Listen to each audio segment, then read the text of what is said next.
वाहन। मैं पहले आप सबको नाम बताती हूँ, फिर आप बताना। ये क्या है? स्कूटर। ये क्या है? साइकिल। ये क्या है? कार। ये रेल।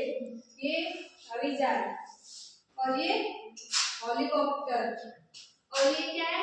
जहाज। ये बोट। अब तुम सब बताओ। Scooty, cycle, car, train, helicopter, जहाज, नाव। ठीक है? कार। और ये हेलीकॉप्टर। ये साइकिल, और ये नाव, और ये जहाज, train, scooty, car, helicopter, helicopter. ये जहाज। ये क्या है? नाव।